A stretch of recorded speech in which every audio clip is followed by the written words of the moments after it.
എല്ലാവരും ചോദിക്കുന്ന ഒരു ക്വസ്റ്റ്യനാണ് ഞാൻ എന്താ മുഖത്ത് ചെയ്യാറുള്ളത്. അധികം എൻ്റെ മുഖത്ത് ഞാൻ ഒന്നും തന്നെ ചെയ്യാറില്ല. പണ്ടെല്ലാം ആയിരുന്നെങ്കിൽ ഓറഞ്ചിൻ്റെ മാസ്ക് ഇടാറുണ്ട്. ഇപ്പോൾ അതുപോലും ഇല്ല, അതിനുള്ള സമയവും എനിക്ക് തീരെ കിട്ടാറില്ല. പിന്നെ ചെയ്യാറുള്ളത് ബേസിക് സ്കിൻ കെയർ മാത്രമാണ്. നമ്മുടെ എല്ലാ ബ്യൂട്ടി വ്ളോഗേഴ്സും പറയുന്ന പോലെ ക്ലെൻസിങ്, ടോണിങ്, മോയ്സ്ചറൈസിങ് അത് മാത്രമേ ഞാൻ ചെയ്യാറുള്ളൂ.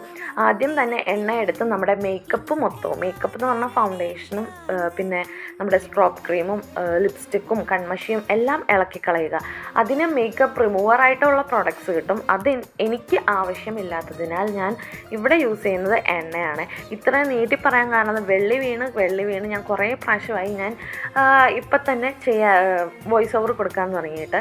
അപ്പോൾ അത് കഴിഞ്ഞതിന് ശേഷം നമ്മുടെ ബഡ്ജറ്റ് ഫ്രണ്ട്ലി ആയിട്ടുള്ളൊരു നമ്മുടെ ഫേസ് വാഷാണ് ഞാനിവിടെ എടുത്തിരിക്കുന്നത്, ഹിമാലയയുടെ നീം ഫേസ് വാഷ്. അത് കഴിഞ്ഞാൽ ഉടനെ തന്നെ നമ്മുടെ ക്ലെൻസ് ചെയ്യുക, ഫേസ് ക്ലെൻസ് ചെയ്യുക എന്നുള്ളതാണ്. നമ്മുടെ ഡേർട്ടും അതും എല്ലാം കളയാൻ വേണ്ടിയിട്ടാണ് ഈ ക്ലെൻസ് ചെയ്യുന്നത്. സെറ്റാഫിലിൻ്റെ അല്ലെങ്കിൽ നമ്മുടെ ബഡ്ജറ്റ് ഫ്രണ്ട്ലി ആയിട്ട് കിട്ടുന്നത് ആയുറിൻ്റെ ക്ലെൻസിങ് മിൽക്കാണ്. അതും സൂപ്പറാണ്. അതാണ് ഞാൻ ഫസ്റ്റ് യൂസ് ചെയ്യാൻ തുടങ്ങിയത്. പിന്നെ നമുക്ക് യൂസ് ചെയ്യുന്ന പ്രോഡക്റ്റ് യൂസ് ചെയ്യുന്തോറും നല്ല നല്ല പ്രോഡക്റ്റ് യൂസ് ചെയ്യണമെന്നുള്ളൊരു ആഗ്രഹമുള്ളതിനാൽ ഞാൻ സെറ്റാഫിൽ എടുത്തതേ ഉള്ളൂ. പിന്നെ ആദ്യം തൊട്ട് ഈ ഒരു ടൈം വരെ ഞാൻ ടോണറായിട്ട് യൂസ് ചെയ്യുന്നത് റോസ് വാട്ടർ തന്നെയാണ്. അത് ഭയങ്കര അഫോർഡബിളുമാണ്. നമ്മുടെ സ്കിന്നിന് വലിയ കുഴപ്പമൊന്നും ഉണ്ടാക്കിയിട്ടില്ല.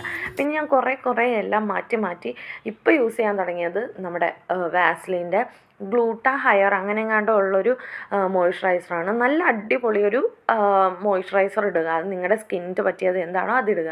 അപ്പോൾ ഇത്രേ ഉള്ളൂ എൻ്റെ മുഖത്ത് ഞാൻ ചെയ്യാറുള്ളത്. അപ്പോൾ ഇന്നത്തെ വീഡിയോ അത്രേ ഉള്ളൂ. ബൈ.